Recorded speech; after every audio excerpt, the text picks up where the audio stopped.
Objectives of accounting. Accounting की क्या objective है, हम अकाउंटिंग करते क्यों हैं, क्या रीज़न है हमारा अकाउंटिंग करने का। सबसे पहला तो to keep systematic record of business transactions, कि हम अपने बिजनेस की ट्रांजेक्शन्स का एक सिस्टमैटिक रिकॉर्ड रखना चाहते हैं, हम एक सिस्टम से रिकॉर्ड रखना चाहते हैं। तो main objective of accounting is to keep complete record of business transactions. जो भी हमारे बिजनेस की ट्रांजेक्शन्स हैं उनको हम क्या करना चाहते हैं, उनका एक कंप्लीट रिकॉर्ड कर रखना चाहते हैं अकॉर्डिंग टू स्पेसिफाइड रूल्स, की जो भी हमारे स्पेसिफाइड रूल्स हैं। Complete record of business transactions help to avoid the possibility of omission and fraud.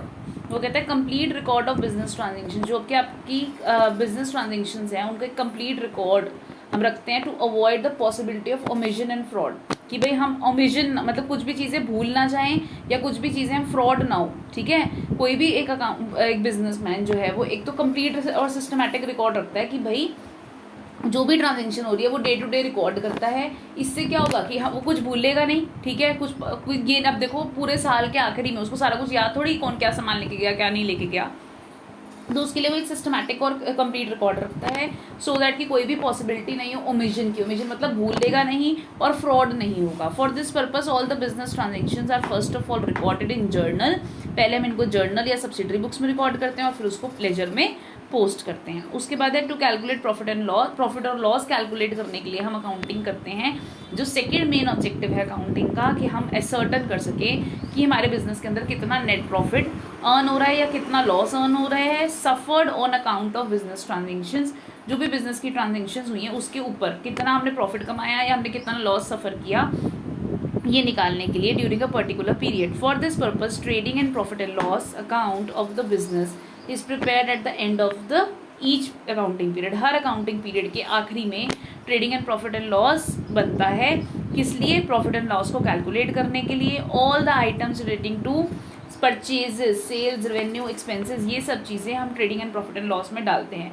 अभी तुम्हारे को इतना डिटेल में जानने की ज़रूरत नहीं है कि इसमें हम क्या क्या चीज़ें डालते हैं, बस तुम्हें पता होना चाहिए कि हम बस तुम्हें सिर्फ अभी इतना पढ़ना है कि trading and profit and loss account जो है वो हम किस लिए बनाते हैं, पूरे साल का प्रॉफिट और लॉस को कैलकुलेट करने के लिए। उसके बाद क्या है, to know the exact reasons leading to net profit और लॉस, कि भाई नेट प्रॉफिट अगर प्रॉफिट हो रहा है तो क्यों हो रहा है, क्या रीज़न है, लॉस हो रहा है तो क्यों हो रहा है बिजनेस में, ये चीज़ों को जानने के लिए भी हम अकाउंटिंग करते हैं। उसके बाद है to ascertain the financial position of the business. Business की फाइनेंशियल पोजीशन क्या है फॉर अ बिजनेसमैन। मियरली ये जानना ज़रूरी नहीं है कि सिर्फ प्रॉफिट या लॉस कितना हो रहा है बिजनेस के अंदर। बिजनेसमैन को ये भी देखना है कि मेरी फाइनेंशियल हेल्थ कितनी है, मतलब मेरे पास फाइनेंशियली मैं कैसा हूँ, मेरे पास कितने मैंने मतलब मेरे कितने लोगों को पैसा देना है, किससे लेना है, मेरे पास क्या क्या सामान पड़ा है, ये सब कुछ देखने के लिए हम बैलेंस शीट बनाते हैं और वो फाइनेंशियल पोजीशन जज करता है अपनी, देखता है कि मेरे पास मैं क्या करना चाहता हूँ। ठीक है, मेरे बिजनेस के अंदर क्या क्या पड़ा है, क्या मैं कहाँ खड़ा हूँ, मेरी फाइनेंशियल पोजीशन क्या है। उसके बाद क्या है, to ascertain the progress of business from year to year. वो हर साल पर साल वही देखता है, हर साल balance sheet, trading and profit and loss account और बैलेंस शीट बनता है और वो हर साल वो चेक करता है कि भाई ईयर आफ्टर ईयर मेरे को कितनी प्रोग्रेस हो रही है, मेरा बिजनेस कैसा बढ़ रहा है कि नहीं बढ़ रहा है, डिक्लाइन हो रहा है तो कितना डिक्लाइन हो रहा है। To prevent and detect errors and frauds, वो प्रिवेंट करने के लिए, भाई एरर और फ्रॉड कोई नहीं हो, या डिटेक्ट करने के लिए ये पूरी प्रॉपर हमारी अकाउंटिंग करी जाती है।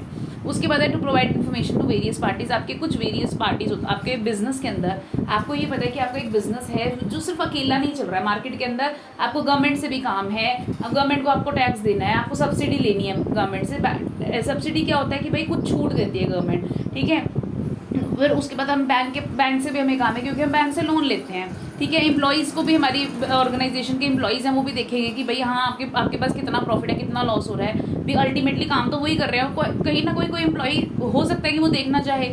अब बड़ी बड़ी कंपनीज़ हैं जो अपनी न्यूज़पेपर्स में और उनको पब्लिश करनी पड़ती है, अपनी बैलेंस शीट इंटरनेट पे डालनी पड़ती है, तो उनके एम्प्लॉयज़ भी चेक करते हैं कि भाई क्या हो रहा है, हमारी वजह से कितना प्रॉफिट हो रहा है इस ऑर्गेनाइजेशन में, क्या चल रहा है पूरे, है ना। बैंक भी देखता है, क्रेडिटर भी देखते हैं। क्रेडिटर मतलब जिन्होंने हमको उधार दिया हुआ है, ठीक है, जिन्होंने हमें उधार दिया वो भी देखेगा कि भाई हाँ भाई हमने उसको उधार दे रखा है कि इसकी बैलेंस शीट कैसी चल रही है, इसको कितना प्रॉफिट हो रहा है, कितना लॉस हो रहा है, तभी आगे उधार देगा। उसको लगेगा कि अगर भाई हाँ बढ़िया चल रही है इसका बिजनेस तो ही वो उधार देगा, नहीं तो नहीं देगा। वो कहेगा इसके पास तो पैसे ही नहीं है, मेरे को कहाँ से उधार वापस कर देगा। इन्वेस्टर है जो बिजनेस में इन्वेस्ट कर रहा है, जो बिजनेस में पैसे लगा रहा है, जैसे शेयर मार्केट वगैरह में लोग पैसे लगाते हैं, तो वो कैसे देखते हैं, अभी शेयर मार्केट, अभी कोई भी कल एक कंपनी है अपोलो टायर्स की जो कंपनी है, कल उसकी जो है बैलेंस शीट जो है पोस्ट हुई है, तो फिर उससे क्या हुआ कि भाई शेयर मार्केट में लोगों को छाल आया कि भाई लोगों ने देखा कि भाई इस कंपनी ने अपनी बैलेंस शीट पोस्ट करी, और फिर बैलेंस शीट से देखते कि पता चला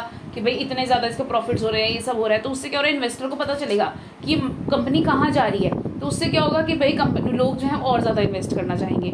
ओनर है, ओनर को सबसे ज़्यादा मेन तो ओनर देखेगा ना कि भाई मेरे बिजनेस में क्या चल रहा है, जो ओन करता है पूरा बिजनेस। तो इन सबको मुझे कम्युनिकेट करना, इन्फॉर्मेशन प्रोवाइड करने के लिए मुझे अकाउंटिंग करनी ज़रूरी है।